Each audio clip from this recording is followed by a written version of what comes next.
Good day po. Ang next naman po natin ay salary system. So ano po ang ginagawa ng salary system? Isa po ang sweldo sa pinakamalakas sa mag-consume ng time. Bakit po? Dahil bukod sa ating regular rate ay kinocompute din natin kung may overtime at kung hindi naman overtime, undertime at kung merong late at kung merong bumabali at kakaltas na lamang sa kanilang sweldo at incentives. At ganun din yung mga government fees like SSS, PhilHealth, Pag-ibig. Lahat po yan ay magagawa nating makompute gamit itong ating system. Kagandahan pa po ng ating sistema, within the day po, makikita po ng ating employee yung kanilang rate. So talagang computed na po agad at hindi na po kukuha na masyadong manpower itong ating pagpapasweldo dahil araw-araw ay nagagawang makita ng ating employee at ganun din yung ating mga HR o yung nag-aayos ng sweldo, yung kanilang salary. Okay, so explain ko muna po itong ating mga tab. Okay, so ito po yung ating PC or yung spreadsheet. So nandito tayo ngayon sa tab na salary details. Dito po sa salary details, makikita natin yung mga information ng ating employee. Okay, yung kanilang name, yung kanilang staff number. So, nandyan po lahat. Next, yung roles. So, dito sa roles, dito natin sineset naman kung anong oras gusto nating magsimula yung per shift. Kung meron mang per shift. Ang next naman po natin ay opening time in. So, dito naman po naiipon ang mga nag-i-in po everyday. So, meron tayong master record po nila. Okay, kung merong time in, meron din naman tayong lunch out. Sa lunch out naman, so dyan naman natin nakita lahat naman ng magbe-break para kumain. So, ayan po yung kanyang master record. Then, after nilang mag-break, magta-time in naman sila. So, dyan din naiipon yung ating master record. So, gamit po talaga itong system ay iniipon nyo na para sa atin yung mga record. Then, yung kanilang time out kung sila ay uuwi naman. So, nag-time out naman sila. Okay, next naman natin ay stop schedule. So, dito sa stop schedule, dito po tayo nagseset ng kanilang kung may pasok ba sila bukas at anong shift. Next. Okay, stop incentive. Dito naman tayo nagseset kung bibigyan ba natin ng incentive sila that day. So, meron po yan by day. Pwede natin fill upan kung gusto nating bigyan at magre-reflecto sa kanilang salary. Okay, next, kung may incentive, meron din naman tayong bale. So, yung bale, yan po yung mga hinihiram ng ating mga empleyado. So, pwede natin i-input po dyan. So, naiipon po yung kanilang mga bale. At pagdating po ng cut-off, ito po yung magto-total pong lahat. Next naman natin ay record ng kanilang time card. So, dito po natin makikita yung summary ng kanilang pagpasok. So, pati yung kanilang mga late, o yung kanilang undertime, overtime. So, lahat po makikita natin dyan. At yung kanilang lahat ng in. Ganun lamang po kadali at talagang napakalinaw nito pong ating salary system. Thank you po. Next naman po natin ay tuturo ko naman po sa inyo paano naman po mag-time in gamit ang Messenger. So ngayon po ay January 26. Check po natin. So po yung ating summary ng ating in and out. So sundan nyo lang po itong mouse. So makita nyo po itong January 26. So wala pong details. So po tayo sa date. Yan. So, ayan po yung mga date. So, 15, 16, sa 16 po may in tayo. 17, wala. Yan, pansin nyo po. Ayan, doon tayo ngayon sa 26. At ito po yung ating schedule. Okay, so try ko na po mag-in gamit yung ating messenger. Makita po natin talagang real time po. Dapat magkaroon po ng reflect po dito sa in and out. Okay, so kunin ko na po yung messenger. Chat ko lang po ay time in. So, may sarili-sarili po tayong account, kaya hindi po pwedeng mag-in sa ibang account. Yan. So, sabi po dito, okay, balikan muna po natin. Good day, Sir Sunny. On time po kayo today. Ang schedule po today ay second shift. Time now ay 9:56. Yan. So, yan daw po ba ating picture. Kung kayo po, picture na po kayo. Yan. So, opening in natin, 9:56. Thanks po. Updated na po yung time card. Happy selling. So, yan po. Yan yung ating reference. Mapapansin nyo po rito, meron check time in. So, click ko lang po, no? So, ang gamit ng check time in ay para ma-review natin kung pumasok po ba yung ating in and out. So, ito po yung kagandahan ng ating system. Yan. So, ngayon po ay January 26. Punta po tayo sa January 26. Yan po. Okay, kung mapapansin nyo po, 9:56 a.m. in. So, tama. Pareho nga po. Ngayon, check naman natin sa ating spreadsheet kung nag-reflect nga. Ayun, mapansin nyo, January 26, 9:56 a.m. So, ngayon po, basta pag-in po natin sa Messenger, automatic, pasok po agad to sa ating spreadsheet. Real time po ito nangyayari. Mamaya, once na na-complete natin yung in and out, makikita naman natin magkano yung ating salary that day. Talagang nako-compute niya na rin po kung magkano yung inyong salary. Thank you po. Ngayon naman po, lunch out naman po tayo. Gamit pa rin ng Messenger, try na po nating mag-lunch out. So, mapansin nyo po dito, ito yung ating time in. So, gagawin po natin ngayon ay lunch out. So, dapat magkaroon po tayo dito ng records. Okay, kunin ko na po. So, type ko lang po ay lunch out. Again, yung oras, di po nila yung kayang i-manipulate. So, kahit baguhin nila yung oras ng kanilang cellphone, ay yung oras pa rin talaga. Ngayon, yung kanyang susundi. Chat ko lang po ay lunch out. Hello, Sir Sunny. Lunch out na po. Eat healthy. So, meron pang notes. So, hello kung kayo po, Sunny. Picture tayo. Okay, so lunch out 11:47. Okay, ngayon check po natin. So, tama. So, tingnan natin doon sa ating relo. So, yun, tama. 11:47. Okay, ngayon, check po natin sa ating PC kung lumitaw na po or sa ating record. Updated na raw. Ayan, mapansin nyo po. So, nagkaroon na po. So, mamaya naman, dahil di natin siya pwedeng i-adjust yung time, mamaya maghihintay po tayo naman na after 30 minutes, try ko naman pong mag-lunch in. Thank you po. So, ito naman po, magda-lunch in na po tayo. Kung mapansin nyo po, meron na po tayong time in, lunch out, then yung lunch in. So, dito po dapat magkaroon na po ito na record. So, chat ko lang po ay, so sa ating messenger pa rin, lunch.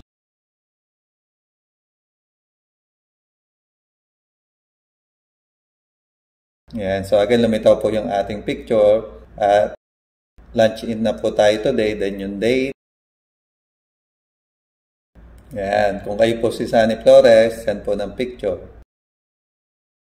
Okay, so lunch in natin 12:26. So, tama po, 12:26. Updated na po yung time card. Ngayon, check naman po natin sa ating system or sa ating spreadsheet. Ayun po. So, nagka-fill up na po. Mamaya naman pong closing, check natin. Then, mamaya rin po, makikita na rin po natin yung ating rate today. Thank you po. Hinintay na po natin yung 7 p.m. So, ngayon po ay 7:02. Try na po nating mag-time out. Mapansin nyo po dito sa ating red. Yan po. So, isa na lang po ang wala, yung ating time out. Kunin po natin yung ating messenger. Tayo po yung mag-out. Type ko lang po ay time out. Yan. So, hi Sir Sunny. Closing na po. Then yung ating picture. So, mag-send na po tayo ng selfie. Yan. So, nag-out na po na 7:03. So, tama po pareho sa ating relo ng ating cellphone. Sabi po dito, okay, so sabi, please wait for few seconds if you want to check your today's time in. So, ngayon po ay January 26. Okay, pansin nyo po, nag-in siya ng 9:56, out siya ng 11:47, 12:26, at nag-out siya ng 7:03. So, ang rate niya today ay 439. Nakita nyo po, meron agad tayong computation. Ngayon, check naman po natin, okay, dito sa kanyang ilan. So, dito naman natin makikita yung kanya total niya salary. So, meron po tayong in kanina. So, yan po, 252, 439. Meron po tayong isang rate. So, yan po ang lahat ng kanya makukuha. Ngayon, check po natin ngayon sa ating spreadsheet kung lumitaw. Ito pa lang sa ating messenger, kita na agad ng ating empleyado kanyang salary at yung rate niya today. Pansinin nyo po, ayun o, 7:03. So, tama po. Nag-reflect po yung ating in and out ng ganun lamang kadali at kaginhawa. Napakadali sa ating employee, tapos sa atin naman na HR o yung nag-check ng kanilang salary ay rumihistro po ng tamang-tama yung kanilang time. At the same time, Ito rin po yung salary, nakikita rin po natin dyan. So, same po ito sa kanya. Messenger, ayan po, 439. So, talagang tumutugma po yung ating in and out. So, talagang kung meron po tayong sistema ay napakadali po, napaka-accurate at wala po talagang computation na mamali or magiging mali. Thank you po. Dito naman sa ating next tutorial, papakita ko naman po so paano pong i-check yung ating time card. So bilang muna po, HR or kung sino man po yung naka-assign sa pag-aayos ng salary, ito po yung kanyang record sa ating spreadsheet. So makikita nyo po rito, total of 2 days, then yung kanyang total salary. So nakikita po natin lahat yan ngayon kung meron siyang OT at late. So, ito po yung sa ating office. So, paano naman yung ating staff o yung ating employee? So, gamit lamang ang messenger, kaya niya pong ma-check yung kanyang time card. So, kunin ko lang po yung ating messenger. At, type ko lang po ay time card. Wait po natin yung details. Okay, so, lumitaw na po yung kanyang time card. So, check po natin. So, nag-start po yung ating cut-off ng January 15. So, January 16, ayun po, nag-in siya. Okay, so makikita po natin dyan yung rate niya at meron siyang incentive na 300, late siya. Dahil pumasok siya ng 12:20, pero dapat 10 a.m. siya. So, under time po. Ngayon yung total salary niya that day ay 566. So, dahil nagbigay po tayong incentive. Next, ang pinasok niya pa ay January 26. Okay, pumasok siya ng 9:56. Okay, so kita po natin lahat yan at nag-out siya ng 7 p.m. So, ang rate niya po ay 450. Tama, regular rate. Dahil sakto po yung kanyang time. Pero bumali siya ng 500. So, in total salary niya yan ay 450. Okay. Wala na po siyang in. Tingnan natin ang total ng kanyang pinasok. Total of 2 days, 772 at meron siyang late. Ang OT niya 0, pero may incentive siyang 300. Total salary niya ay 1,060. Nakikita rin dito kung may balance po siya. Ngayon may bumali po siya ng 500. So ang latest balance niya po ay 500. Talagang parehong-pareho po dito sa ating record. Yan, kung makikita nyo po, 1,016 nga yung kanyang salary at yung kanyang balanse. Yan. So, bumali siya ng 500. So, kita po natin lahat. So, ngayon, gagawin po natin para makita nyo pong real time ay magsusulat ako ng bali niya. So, example, bumali siya ng so, ito po, January 16. Okay, so tapat ko po sa January 16 dito po sa staff bali tab. So, example, bumali po siya ng 100. So, pag nilagyan ko po 100, balikan ko lang pong itong messenger na. Okay, so balik po tayo sa January 16. Yan po. So, mapansin nyo, wala pong bali na nakasulat. Ngayon, susulatan ko po ito, January 16. So, para makita nyo mag-reflect. Yan. So, ngayon, type po ulit ako sa messenger ng time card. So, kailangan makita natin mag-reflect yung 100. Yan, check po natin. Okay, pagmasdan nyo po. Di ba ha? So, talagang real time po siyang nag-a-update.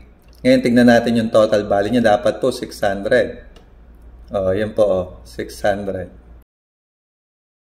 So, ganun lamang po kadali. Ngayon, try naman natin magdagdag ng incentive. So, incentive, example, 300 po yung total niya. May incentive siya noong January 16. So, sa 26, maglalagay tayo ng incentive. Kunin ko lang po. So, dito naman po tayo sa staff incentive. Doon tayo sa January 26. So, tapat po ng kanyang example, nagbigay tayo 500 na incentive. Ngayon, tatype ko po ulit sa ating messenger, time card, So, dapat mag-add po sa January 26 yung 500. Wait lang po natin. Yan. So, check po natin yung January 26. Ayan. Pansinin nyo po, oh. So, real time po talaga incentive, 500. So, ang total niyang salary that day ay 950. Ngayon, check po natin sa nag-plus po. Kanina po 300, ngayon 800. Kaya ang total niyang salary ay 1,560. Ngayon, check din po natin sa ating record kung nagmamatch po. Tama po, 1,560. So talagang gamit po itong sistema ay napakaginhawa po ng computation. May kopya na yung ating employee at yung ating office at talagang real time po yung ating result. Sa magitan po kung daily po nila nakikita yung result ay madali rin po makakapagtanong agad yung ating mga empleyado regarding sa computation. Unlike po tuwing cut-off lang nila makikita yung kanilang total. So, doon po dumadami yung mga question. So, dahil po dito sa system, daily basis po, ay makikita na nila yung kanilang total. Ganun lamang po kadali. Thank you po.